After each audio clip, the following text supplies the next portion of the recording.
Das goldene Gänse. Es war einmal ein armes Dorf, und in diesem Dorf lebte ein junger Mann namens Klaus. Klaus hatte zwei ältere Brüder, die ihn oft ärgerten und sich über ihn lustig machten. Sie dachten, er sei dumm, weil er langsamer und bedächtiger war als sie. Eines Tages schickte der Vater die drei Brüder in den Wald, um Holz zu sammeln. Der älteste Bruder ging zuerst und begegnete einer alten Frau auf seinem Weg. Sie bat ihn um etwas zu essen und zu trinken. Aber der älteste Bruder war geizig und sagte, ich habe nur genug für mich. Und so ging er weiter, ohne der alten Frau zu helfen. Der mittlere Bruder ging als nächstes in den Wald. Auch er begegnete der alten Frau.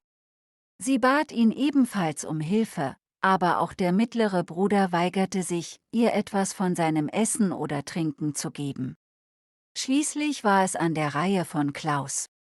Als er in den Wald ging, begegnete er der alten Frau, die jetzt sehr schwach und hungrig aussah. Ohne zu zögern gab Klaus ihr etwas von seinem Brot und Wasser. Die alte Frau lächelte und sagte, Danke, guter Junge. Weil du so nett und großzügig warst, werde ich dir einen Wunsch erfüllen. Klaus war überrascht und sagte, ich wünsche mir, dass jeder, der versucht, mir zu schaden oder mich zu ärgern, an mir kleben bleibt und nicht mehr loslassen kann. Die alte Frau nickte und verschwand dann im Wald. Als Klaus weiterging, fand er einen Baum mit einem goldenen Gans darunter. Er war sehr überrascht und nahm die goldene Gans mit nach Hause. Auf dem Weg nach Hause sah eine Frau die goldene Gans und versuchte, eine der goldenen Federn zu stehlen.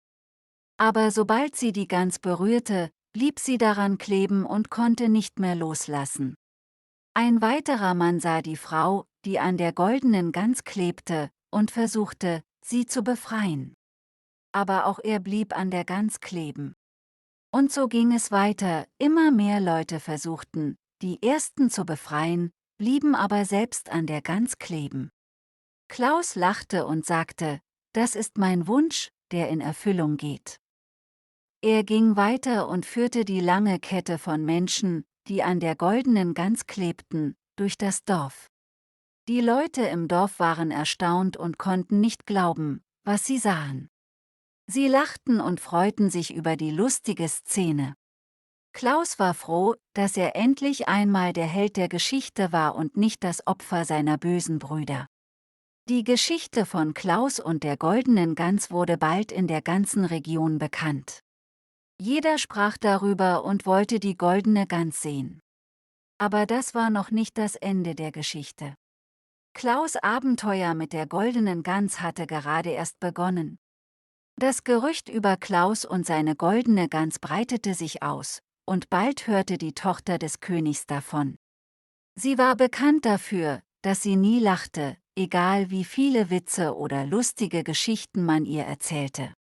Der König war sehr besorgt über seine Tochter und versprach, dass derjenige, der sie zum Lachen bringen könnte, sie heiraten und eines Tages König werden dürfte. Als Klaus von diesem Angebot hörte, beschloss er, es zu versuchen. Er führte die lange Kette von Menschen, die an der goldenen Gans klebten, zum Schloss. Die Prinzessin schaute aus dem Fenster und sah die lustige Szene. Zuerst zeigte sie kein Interesse, aber als sie die verzweifelten Versuche der Menschen sah, sich von der Gans zu befreien, begann sie zu kichern. Schließlich brach sie in lautes Lachen aus, und der ganze Hof jubelte. Der König war überglücklich und lud Klaus zu einem Festmahl ein. Während des Essens erzählte Klaus seine Geschichte und wie er die goldene Gans gefunden hatte. Der König war beeindruckt von Klaus' Güte und Großzügigkeit und erkannte, dass er ein würdiger Ehemann für seine Tochter wäre. Kurz darauf fand eine prächtige Hochzeit im Schloss statt, und Klaus und die Prinzessin wurden Mann und Frau. Sie lebten glücklich und zufrieden und regierten das Königreich mit Weisheit und Güte. Klaus' ältere Brüder waren neidisch auf seinen Erfolg und versuchten, ihre eigenen goldenen Gänse im Wald zu finden. Aber sie hatten kein Glück. Sie verstanden nicht, dass es nicht die Gans war, die Klaus reich und berühmt gemacht hatte, sondern sein gutes Herz. Die Jahre vergingen, und die Geschichte von Klaus und der goldenen Gans wurde zu einer beliebten Erzählung im Königreich. Die Menschen erzählten sie ihren Kindern und Enkelkindern und erinnerten sie daran, immer freundlich und großzügig zu sein, denn man weiß nie, welche Wunder darauf warten könnten. Und so endet die Geschichte von Klaus, dem jungen Mann aus dem Dorf, der mit einem guten Herzen und einer goldenen Gans König wurde.